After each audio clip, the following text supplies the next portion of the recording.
Hey guys, welcome back. BDCKR here. We're back with Season 9, Episode 23 of our weekly Q&A videos. If you're on, I say video, but it's video and podcast. If you're on YouTube, you can check links in the description to access this on most, if not all, of the major podcasting platforms. And if you are on the podcast, then we've deleted our YouTube channel. There are no videos here anymore. Don't even try to look for us. Anyways, you've got a little bit of housekeeping on the actual video side of this, the visuals. Yeah, and I wanted to comment because very recently we did a different Blackest Night team. And I wanted to follow up on our comments from the weekly recap from Thursday, where I mentioned that the third choice, the ideal third choice, is Batman. I mean, it's a Blackest Night Flash week, and it's actually not Batman's week, but as a third choice, it goes without saying, Hawkgirl, Blackest Night Hawkgirl, and Blackest Night Flash are the two best characters because Blackest Night Flash is hands down the single best Blackest Night character. Blackest Night Hawkgirl gives you basically a second Flash. Whatever else she does, even if she's just a warm body, even if she's just a meat shield and does nothing else, you get a second Blackest Night Flash because of her. So a single revive at 100% health. And Batman gives you unblockable attacks. I think that really, you're really seeing it play out. And what was interesting to me was that the Earth 2 loadout, where I was really taking advantage of the stun from Earth 2 Flash and the guaranteed crit hits against stunned opponents, and I realized it's doing a huge amount of damage. Even if we didn't have those passives, we could really take advantage of it because Batman's Special 1 stuns. Yeah. And with Scythe, you're giving Blackest Night Flash another revive most of the time because you stun him with Batman, you tag in Flash, and all of a sudden you've got a third Flash. I mean, technically it's not a third Flash because sometimes if the opponent's doing a really powerful multi-hit special 2 that can cross revives, then you're still getting knocked out. But it's a pretty powerful combination. Last time was Superman. It was a Blackest Night team, third player was Superman because it was Superman's week. Not so good. So pretty solid. Yeah. So there we go. That's what you're watching today. Yeah. Our first question comes from XX Never Start XX, and they say, I have some question. If I use the glitch so many times, such as survival, will it get me banned, or is it depend if you gain like 2,000 nth metal, then you might get banned?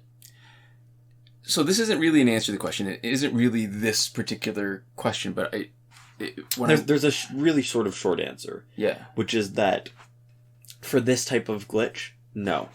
There's not really any of the glitches that exist right now that you're going to get yourself banned.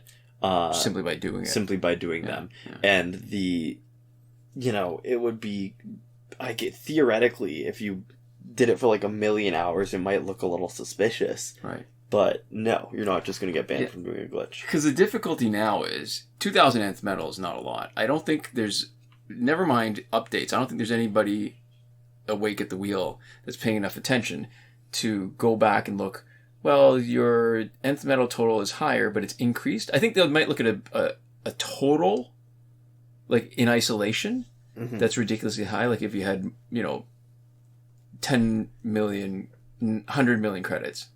Or if you had, I was going to say 30,000 nth metal, but we've got 30,000 nth metal, and it doesn't seem to make a difference. And we've accumulated legitimately. So that means that unless they take the time to look at your account more than a cursory kind of glance, they won't know that somehow your account isn't old enough to have that many credits. Yeah, because there was a point where having was it billion credits would get your account auto-banned? Something like that, yeah. That's what I was saying. I couldn't remember the number, but it was like 1 billion or like 750 million or something like that, like some ridiculous number that it just didn't make sense for a person to have. Right. So there used to be a threshold for some stuff that would get you auto banned. We haven't tested it in a long time, and I think I remember it being higher, and then it got lowered. Like it was 2 billion or something, and then it got lowered to like 1 billion after an update. Because we tested it. Yeah, but so there is theoretically a threshold for currencies where you might get banned. Right. But practically, the way that you would run into those limits is not from normal play. The way that you'd run into those limits is if there's a glitch that could give you really quickly. If there's a glitch that gave you like a couple million credits every minute, right? Like when there was a really high speed rewards. Infinite reward glitches, right? Yeah. Where you could get just like absolutely inhuman number of credits, like a number of credits that you couldn't generate even if you spent thousands of dollars just buying credits and then also spent thousands of hours playing. Right. You still wouldn't have anywhere near it. So that was the threshold that would get it banned for you. And so the fact that the glitches that exist now require you to actually play and put time in and generate it at a pretty slow pace, it is very unlikely, bordering on impossible, that you're going to get banned just from doing these glitches. Right. Especially because you're probably spending the currencies. If you're doing the glitches for nothing, and just racking up currency, then I guess that also slightly increases your risk. But I'm assuming that you are actually going to be spending these at some point. Right. And the threshold historically has been so ridiculously high that for anybody who's not doing like an infinite fast credit glitch, you don't really need to worry. Right. Right. Not related in justice, but related to language a little bit. And I guess part of my problem is I find language interesting, but I'm not even close to being a language expert or even a lay person who's done a lot of research, because I don't. It just occurs to me as I'm reading all this and preparing for these things. So the phrase begs the question. Mm. It's interesting to me because it traditionally meant a question that had its own answer. And the reason why it made me think of this question made me think of it, is because the second question actually outlined the scenario. It's less to do with the situation than it has to do with the resources. Mm-hmm. And the resources have arbitrary limits where they used to trigger a suspended account, right? And we're assuming still do. We're saying they used to, not as in they stopped doing it, but we know for a fact that it happened in the past. Yeah, we just don't know that it stopped. We just haven't been hearing a lot about other situations or other times where it happens. Yeah. But now it's used to talk about statements or situations that suggest a question, right? That it suggests something that you would want to ask, which makes a lot more sense with the way the expression is phrased, right? Mm-hmm. So it's sort of asking for the question. Yeah. So I guess if there's going to be a problem, it really is going to remain that way, where it's just the absolute level of resource, not the change in the amount over time. Yeah. So I guess the other thing is, in my mind, I'm thinking that there's a very good chance that a glitch that lets you do something more often, it's resetting the counter that's used to track it, which is what lets you do it. So if you want to do a challenge reset and you do it over... Yeah, it's resetting the thing that says you did it. Yeah. So it makes it much safer than accumulating a lot of resources or, like antimatter power credits or whatever, because the actual thing that you're doing by itself doesn't really leave much of a trace unless somebody's really diligent about checking all the logs and all your activity. Yeah. Yeah. And so that's the long and the short of it is, and the other thing is that any glitch that we talk about is one that we believe to be safe. Yeah. And how we talk about it in the video is our complete risk assessment. So if we don't mention anything about risk, you can assume that we are willing to do it on our accounts completely safe and without any worry about getting banned. Right. So there have been glitches that we were not comfortable doing, and we have talked pretty openly about that. If any glitch that we post on our channel is obviously something that we have done and we have done enough to test it out, and that we believe to be entirely safe. And if any risks that are associated with it that we understand at all, we are passing on to you. Right. Yeah, I think if you go back and look at... there's not a lot of value in watching these glitch videos because, one, it was a long time ago. The glitches are no longer relevant. Two, I want to say that we're more polished now, and I think we are, but I'm not convinced because I don't go back and watch old videos. But I feel like making these videos and laying down these audio tracks has gotten a lot easier over the years. Yeah. And I feel more comfortable in front of the microphone. For sure. How about you? Absolutely. Yeah. So, but you can see our approach, especially the big ones, the ones that have the most views, where what we try to do is not only explain it properly about which steps are necessary. I think that was one of the sort of value adds that we had on our videos, where we really experimented enough to figure out, does rubbing your nose and patting your head at the same time actually make a difference? And we figured out a lot of things that people were doing did not matter, but we also played around with it enough to figure out what sort of permutations that people potentially would do differently might be causing problems. Yeah. Yeah. So that's where we started, actually. There was one guy who was sort of not advertising, but explaining this, what he called the death glitch, but it was really an overselling glitch, where you could, when you were down to one last copy, it was playing on the fact that there was even when the screen was starting to change, the effect from the button that existed at that point before the screen started changing would still work. The idea that you could queue up multiple inputs if you, as long as the first input hadn't gone through yet, you could queue up a bunch of inputs and you could, for example, sell the same character over and over again, or buy the same pack over and over again, and it would run the calculation. And then a lot of times when it got to the point where normally you'd have to stop, so either running out of characters to sell or running out of credits to buy, if those inputs were queued up, it would let you keep selling characters or keep buying packs, even if you didn't have the resources to do it. Right. So the basis, and that was the basis for other glitches, like that death glitch, the overselling. So what the idea was that you'd have one copy of something to sell. You would sell it 20 times. Yeah. So you get the credits for all of it. You'd lose it, but then you'd never be able to get it back. That's why they called it the death glitch, without understanding that what was happening was your save was keeping track of that character instead of being 0 or some whole number. It was negative. And it would cause the game to crash anytime you got that as a daily reward, because it would keep on trying to give it to you. Mm-hmm. Or crash if you got it in a pack. But if you got it in a pack, it would be okay. You just have to go back in and it was like it never happened. What it would do is revert it and just give you your credits back, but then you'd never be able to get that character. But if it was a daily reward, it would fully lock your account, and the only way to fix it would be to get somebody to actually hack your account. Right. And somebody would have to find the place where that data value is stored, find the place where the number of that character is, and then change the number from a negative number back to a positive number again. Right. Which seems like it would be a lot of work. I guess you could also figure out how to do it yourself, but then you'd have to learn how to hack the game. Yeah. And I don't know how good you need to be to find a character in it, but I'd imagine you have to get pretty good at the point that you can snipe individual, and I sort think, of entries. The internet being what it is, I bet there's lots of resources that you could learn it from, but I feel like that now that there's so much smaller an audience, that it would be harder. You know how sometimes when you just dig around you can find stuff? Yeah. If you're really motivated?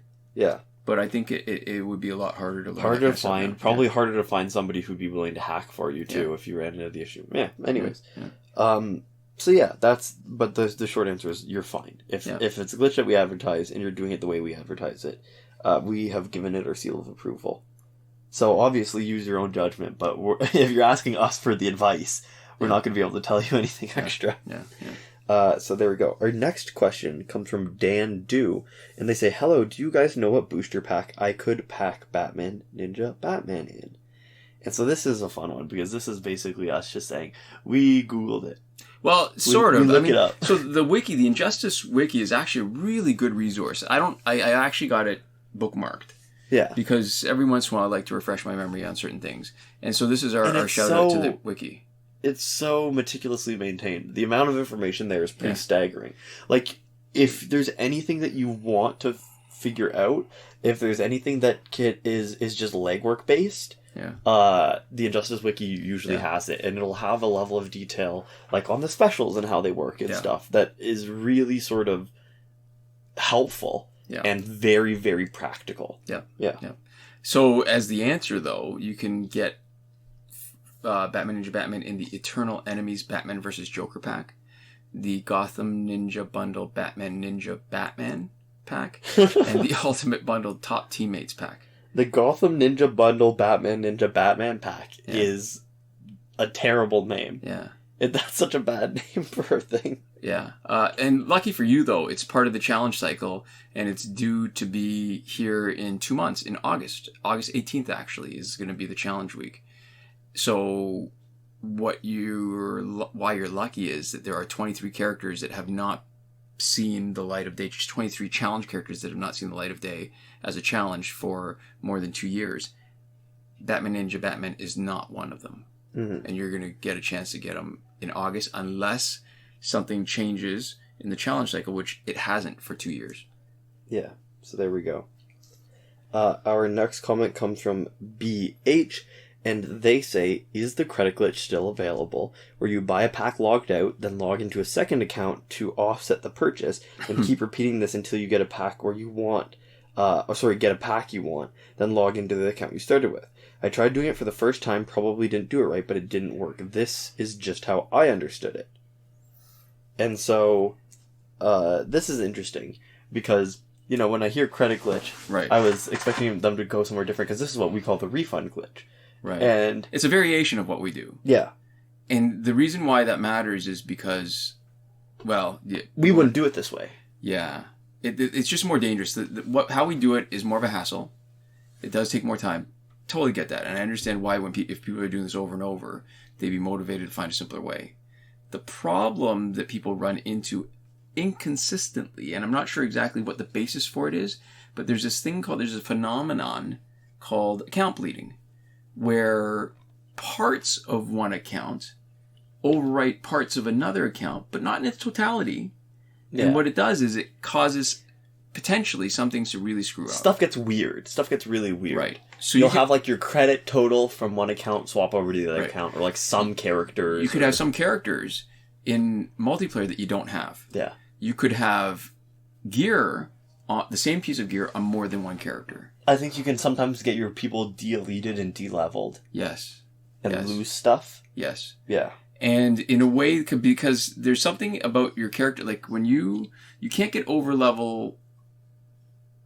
you can't get over promotion 7. Yeah. You can't get to level 60 without going to level promotion 10. Yeah. And so it does a funny thing where if you've maxed out somebody, sometimes it drops you back down to level 25 again. Yeah. And that's kind of crappy because clearly it doesn't work properly where you can have it at promotion 10 and only level 25. Yeah. Yeah, so it'll screw up your account. And sometimes it's very minorly good, like you'll get more credits or something. Right. But a lot of times it's bad. And more than whether the result is good or bad, it's kind of scary. When if it might happen and you don't know what it's going to do, that's a really scary dice roll. That's a really scary risk for you to take. Especially because normally people don't have two accounts that are both almost as good as each other. Yeah. Normally, if you're signing in and out to different accounts, you have one account that's really fresh and one account that's your main one. Yeah. And it would hurt so bad to get a bunch of your fresh account data sort of to overwriting your good account data, and then all of a sudden you have either less credits or no credits, and like worse characters, and stuff gets screwy. And you know, we're talking about some stuff that can get undone, but when you're having overwriting and it gets funky, you could have stuff that screws up your account in a way that's, you know, kind of like the death glitch, right? That maybe does something to your account that you can't fix. And I think the underlying assumption here that I should state explicitly is that if you're watching this channel, I mean, maybe you're interested in us, but I think the better assumption is that you just like the injustice. I mean, because there's going to be people who play it casually, they don't really care.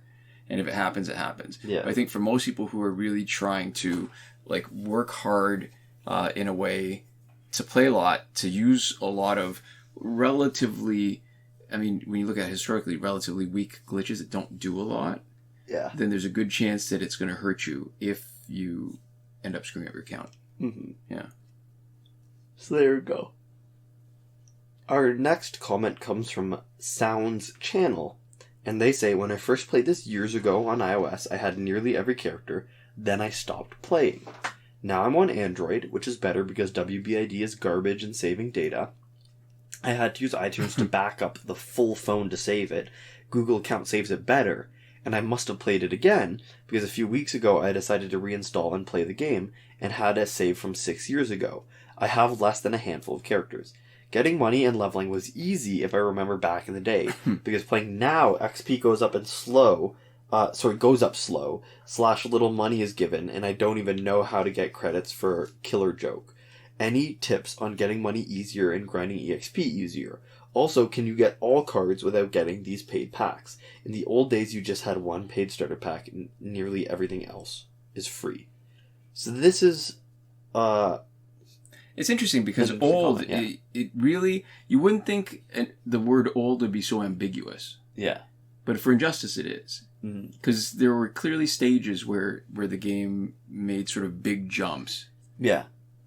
I don't think they've changed the progression on older levels and stuff. Oh, the experience is the same. I think all the rules are all the same. But I think there's a different feeling based off of the amount of stuff that's available. Right. So you have so many more things to spend it on. Now, I mean, if you were there before the gear pack, before there was gear, you didn't have to spend money on gear pack. And now you really do if you want to progress in the game. Yeah. If you were playing back in the game where bonus battle 6 was the last battle, and the maximum level was 40, and the maximum promotion was 5.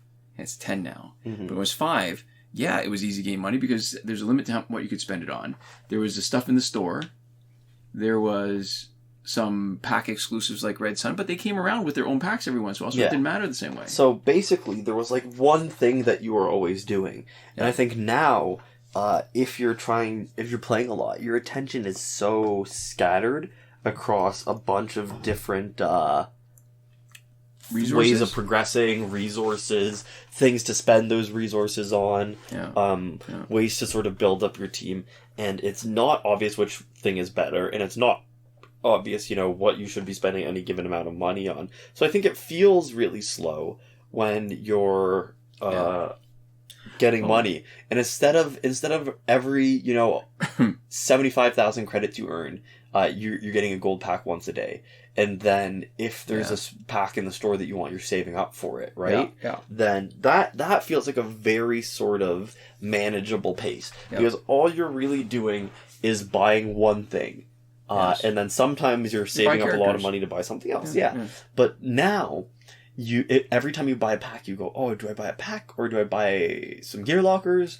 Or do I do this? And then it's and then even just choosing what to play, you're so spread. And you made me think of something else, just what you were just saying now, is that a lot of the challenge characters now are more expensive when you direct promote them. That's true. So the price has gone up. Yeah. So the price has gone up hugely. I think the in-store characters still are not that expensive to direct promote. And the time to earn as many copies of a challenge character as you need has gone down because they're all 1 week repeats where it used to be that they were month long. Right. 30 days. Now, the time that you have to finish the challenge is lower, yes.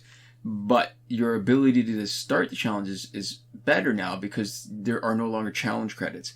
Back in the old day, I mean, again, that word old is doing a lot of the work ambiguously, is that you used to have to earn challenge credits and spend challenge credits and energy in order to fight in the challenge, which was ridiculous. So even just doing the challenge by itself would take, if you had enough credits, would have taken the same time. So it would take 50 minutes if you're going to motor through it.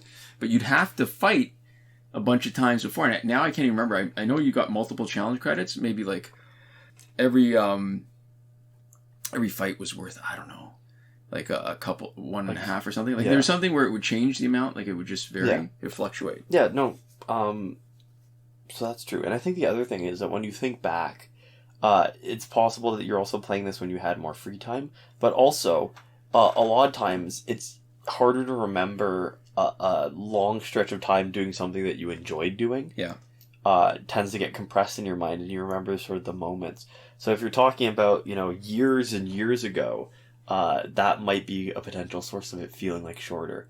Because I know if I was thinking about when we first started playing, we played a lot. Excuse me. And, that sort of times in my mind has been compressed. It doesn't feel like a lot. I know we played a lot, but it didn't feel like it took a long time to get stuff. Right. Even if it maybe did. And I guess the last thing is, you were on iOS, so that's the one difference. But if there were glitches on iOS, you might have genuinely just been going through it faster. Right. If you were using glitches for credits or whatever, there were more glitches before. So that all might contribute to making it feel like it didn't take as long. Yeah.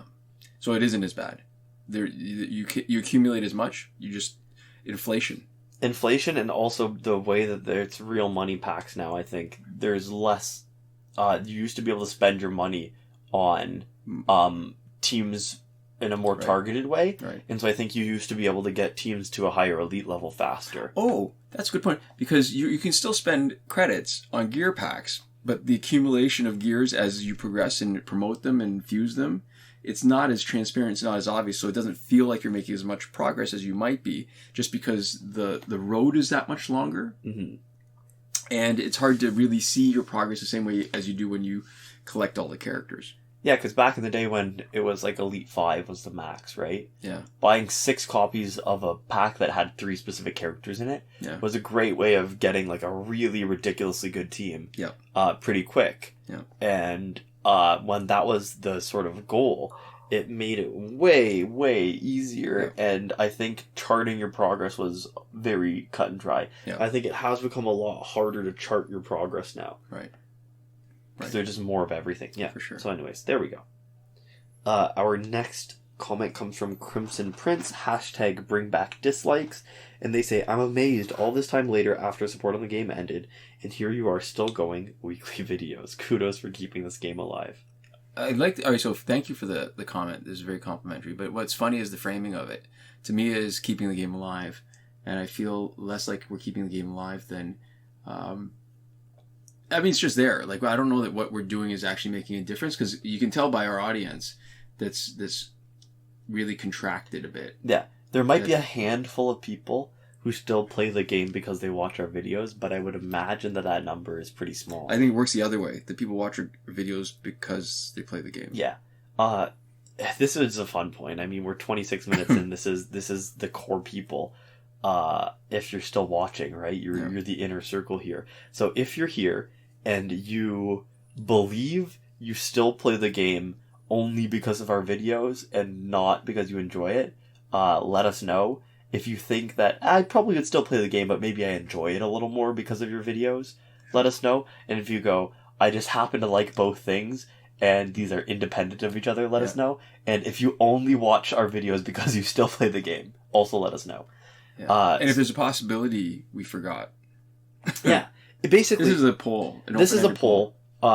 Ideally, in a perfect world, everybody who got to this point would comment, but obviously nobody's under any obligation. But I would like to hear from you the relationship between us, yourself, and Injustice at this moment in time, if you are willing to share it. Yeah. I'd much appreciated, much obliged. I was going to say obliged and appreciated, and I was saying obliviated.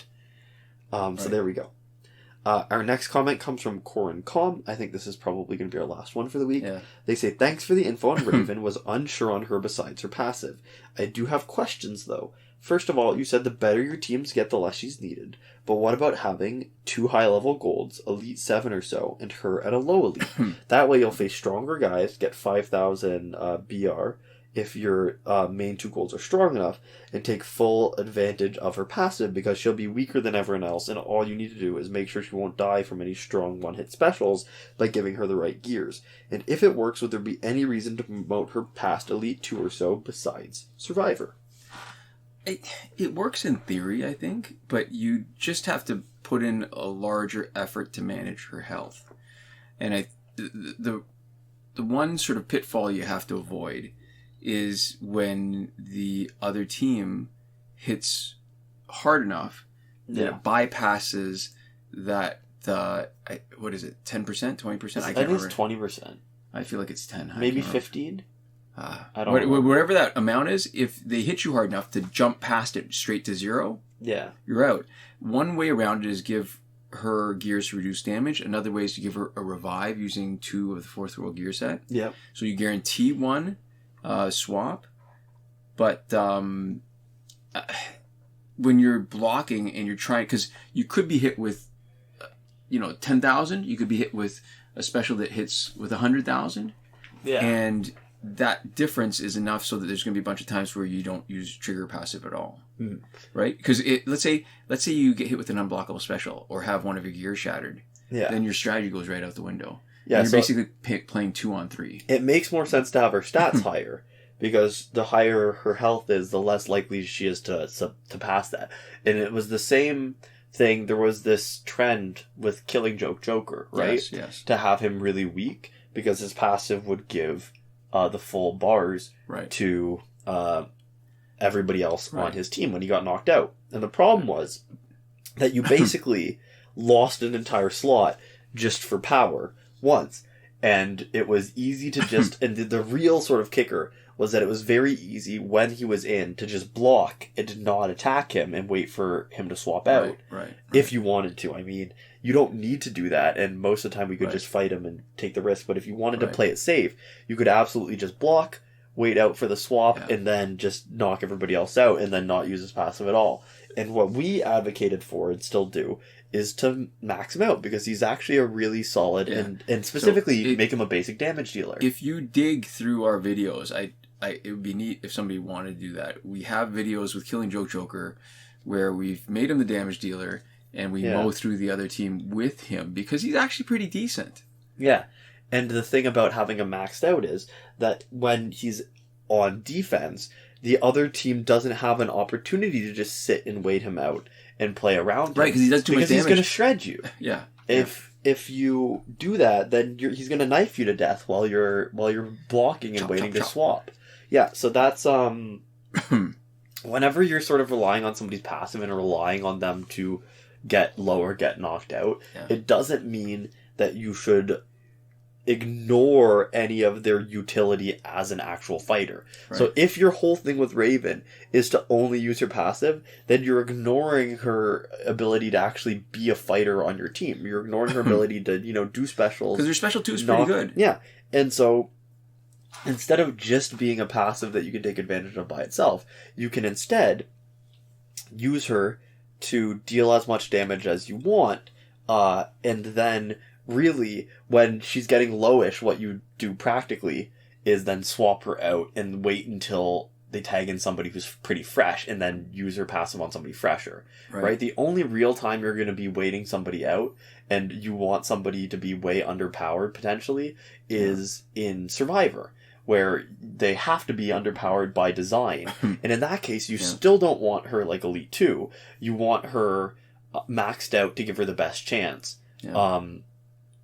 I guess it doesn't matter as much because of the way that it scales based off of your stats. Right. But you want her to be maxed out to give her the best chance and the most flexibility in other people to put on your team. Right. And it slows it down, though. That's really it. Like, the more effective that strategy is, the slower your fights are going to be. And by maxed out, I don't mean, Elite 10. I mean, like, at whatever level the majority of your golds are. In and around that stat level. So by maxed out, I mean par. Fun fact... if you were around then you would have known this, is that Raven was one of the characters that was excluded from the original breakthrough rotation. Yeah. So I feel like there was maybe a year and a half, 2 years, where you could not have her above Elite 7 because she'd never had a breakthrough event for her. Yeah. Interesting times. And so I think that is probably going to be it for this week. We'd like to give some shout-outs and some thank yous to people. I'd like to give a shout-out to Eliza, attracted to Guilfoyle from Silicon Valley, Caton. She's attracted to Guilfoyle from Silicon Valley. Who's Guilfoyle? Is it the character or the actor? Character. The actor is Martin Starr. Oh, Bill! Who you like? Bill Haverchuck. Bill Haverchuck from Freaks and Geeks. If Eliza likes Guilfoyle, has she seen Freaks and Geeks? I'm not sure if she's seen Freaks and Geeks. I guess I'll ask her. You need to recommend that. That's a great show. That would be funny. There's 3 coming of age kind of high school shows I think are great, and they have different sort of tones. Yeah. But they're all really super effective. It's Freaks and Geeks, which I love. My So-Called Life is another one on your list, which bounced off of. I didn't love the most. That's okay, yeah, but... And then, what would the third one be? It's not Veronica Mars. No, because that's not like a coming of age. I guess it doesn't... You know what? Now that you say that, I think Veronica Mars probably is it, even though I had something else there. Like, as that kind of... where it's focusing on that time. So you're saying really Veronica Mars is better, actually, than whatever your third one was? Yeah, better than Undeclared. Because I felt like... My So-Called Life was really super... high-level drama. Yeah. It works really well. It's, aside from Jordan Leto being kind of problematic, what's his name? Jared Leto? Jared Leto. That's it. I got him mixed up. Jordan Catalano. Jared Leto and the casting being problematic at the time. It was a really good show. Most of it holds up really well. Freaks and Geeks did a great balance between the humor and the drama. Yeah. And then Undeclared leaned into the humor a lot more. But I think now that you mention it, Veronica Mars actually does drama really well too. It's like the mystery, an overarching kind of seasonal narrative, plus in episodes that had their own internal sort of satisfying conclusions. Yeah, and Veronica Mars doesn't have a lot of comedy, but it's fun. It did have, well, I feel like it some did. Comedy. It had some moments that were more real. Like, it didn't have the, joke and then punchline. Yeah. But it was more, there was humor in situations and characters. Mm-hmm. Yeah. So there we go. Anyways, but importantly, this shout-out was brought to you by the video game Adios, because Eliza has gifted me the short narrative game Adios. It's got 95% positive reviews on Steam. I've been looking forward to playing it for a while. It's not too onerous, too. It's not like a full AAA price. Right. So if I come away from it liking it, which I follow the head writer and project lead on it on Twitter and on Medium, and I really like his writing just about games. Yeah. So I'm expecting to like it quite a bit. If it turns out to be good, I will be coming back with a recommendation for people, potentially, of it. It's a game about a pig farmer who disposes bodies for the mob, and it's him having a conversation with the guy who's been sent to kill him because he doesn't want to do it anymore. He's trying to get out of the life. Is that a movie? It feels like it was a movie. I don't know if it's a movie. I don't think it's based on there might be something that's thematically similar, but I don't think it's directly cribbing from anything. Okay. 'Cause I think it was his unique idea for whatever this specific piece of media is, whether or not that there's a similar sort of. Right. I mean, I'm sure there's somebody trying to get farmers? out of the. No, I was thinking more along the lines of pig farmer who is disposing bodies for the mob. Oh, that's a thing. Yeah. That's a thing. I don't know if that's a movie, but that's like definitely because that's the whole thing about pigs. That pigs will eat literally anything. Yeah. But yeah, so it's an interesting idea, right? It's kind of compelling, and I've heard good things. All right. So anyways, that's a thank you to Eliza for that. But we'd also like to give a huge thank you to all of our lovely supporters on Patreon. And that would be BomboBen, Console Peasant, and Edwoon at the top tier last word. Sinemac and Mohammed Albshaiti at the Your Message Here tier. Shawn, Farrell, Daniel Simonson, Aaron Maule, Michael DeVries, Brandon C., Irvin Ruiz, Eddydoo, and Hoshi 127 at the credited level. And Chris Wolf, Scarlet Danny, Awesome Gamer 241, Pavu RS, Gavin Malott, and Isfar E at the gratitude level. Thank you so much for your support. Thanks so much to all of you for watching. We'll see you next time. Komoda.